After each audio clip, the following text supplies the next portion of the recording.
اس دن جب گلی میں میں کھڑا تھا تو ایک لڑکا ایک گھر کے باہر بار بار چکر لگا رہا تھا۔ میں نے اس سے جا کے پوچھا، بھائی کس کی تلاش ہے؟ تو اس نے کہا، کسی کی نہیں، بس ایک دوست نے ادھر آنے کا وقت دیا، وہ ابھی تک آیا نہیں۔ خیر میں اس کی بات سن کے گھر چلا گیا اور کچھ لمحوں بعد اچانک سے نکلا تو میں نے دیکھا اسی گھر سے ایک لڑکی سر جھکائے تیزی سے باہر آئی اور جلدی سے اس لڑکے کو ایک لفافہ دے کر گھر بھاگ گئی۔ لڑکا وہ لفافہ لے کر بہت ہی مسکرایا اور اسے دل سے لگاتا ہوا وہاں سے چل دیا۔ میں اپنی بری عادت کے مطابق تحقیق کرنے کے لیے اس کے پیچھے چل دیا۔ وہ لڑکا ایک درخت کے نیچے جا کر رکا اور اس نے اس لفافہ کو کھولا جس کے اندر سے ایک صفحہ نکلا۔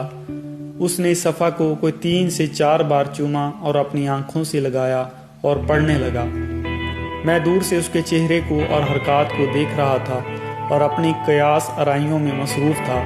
اچانک سے لڑکے نے آسمان کی طرف سر اٹھایا اور بے ہوش ہو کر گر پڑا۔ میں بھاگتے ہوئے اس کے قریب گیا اور اس کے ہاتھ سے وہ ورق لے کر تجسس سے پڑھنے لگا۔ یہ ایک خط تھا جو اس لڑکی نے اپنے اس عاشق کو لکھا۔ السلام علیکم،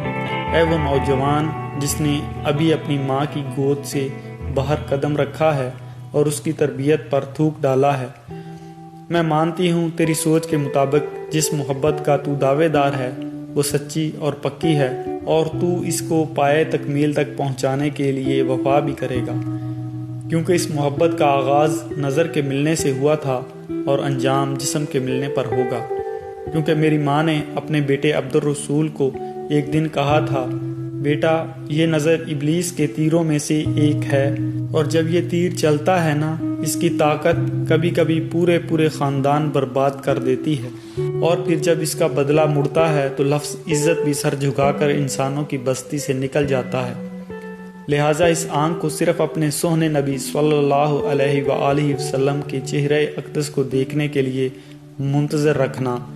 ورنہ قیامت کے دن اپنی ماں کو حضور صلی اللہ علیہ وآلہ وسلم کی بارگاہ میں شرمندہ نہ کرنا، کہیں میں اس بات پر شرم کے مارے ڈوب مروں کہ میں نے تیری تربیت میں کمی چھوڑ دی تھی۔ تو سن اے خود کو خوبصورت شہزادہ اور مجھے دنیا کی حور سمجھنے والے، میں ایک سید زادی ہوں اور میرا تعلق اماں فاطمہ رضی اللہ تعالی عنہا کے قبیلہ سے ہے، جو قیامت کو تمام جنتی عورتوں کی سردار ہوں گی۔ میں نے اپنے لیے دعا مانگی ہے کہ اے اللہ مجھے جنت میں ان کی خادمہ بنانا، تو خود فیصلہ کر، اگر میں تیری محبت میں مبتلا ہو جاؤں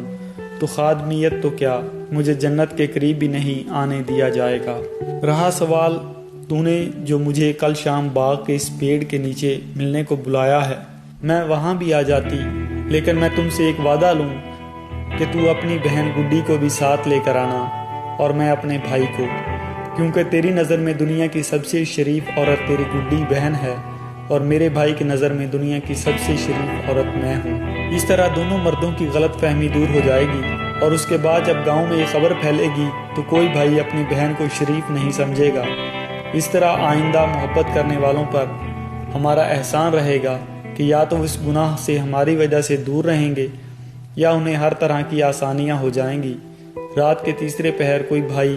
اپنی بہن کو کسی باغ کے پیڑ کے نیچے ملنے سے نہیں روکے گا۔ پھر جب یہ گناہ اتنا عام ہو جائے گا تو لفظ غیرت کی تعریف بھی سب کو سمجھ آ جائے گی کہ اپنی بہن کی طرف کسی کی نگاہ نہ اٹھنے دینا غیرت نہیں، بلکہ اپنی نظروں کو کسی کی بہن کی طرف بڑھنے سے روکنے کا نام غیرت ہے۔ اے میرے خوبرو عاشق، تو جو محبت کر رہا ہے اس میں ہوس کی بو کے سوا کچھ نہیں۔ کیا تیری ماں نے تجھے وہ قرآن نہیں پڑھایا جس میں مومن کی حیا کا ذکر کیا؟ میری باتیں پڑھ کر تجھے غصہ آیا ہوگا کہ میں نے تیری بہن کا ذکر کیوں کیا،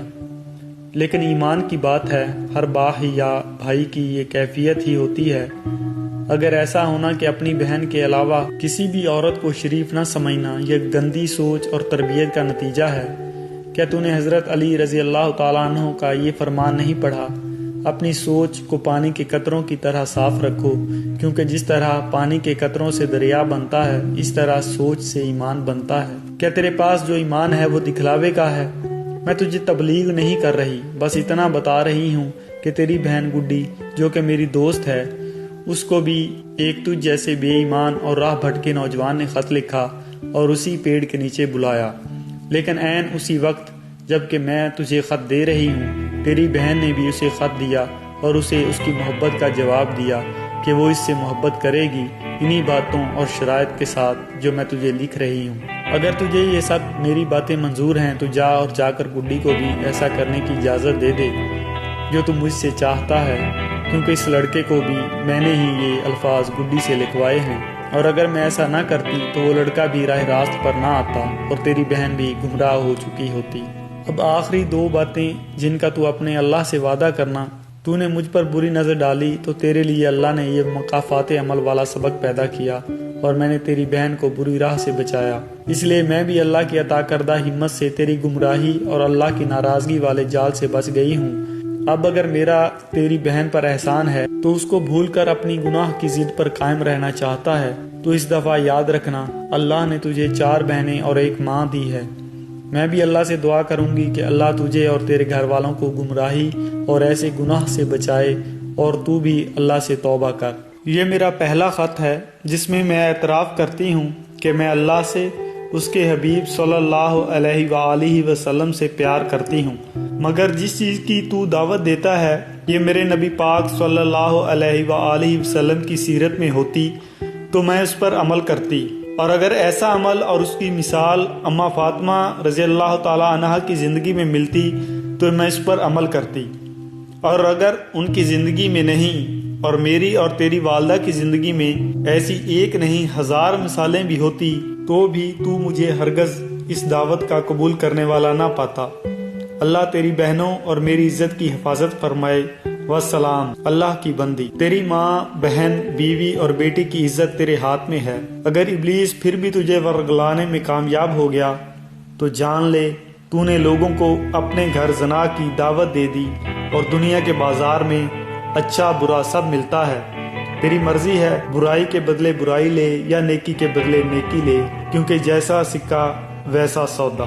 جیسی کرنی ویسی بھرنی۔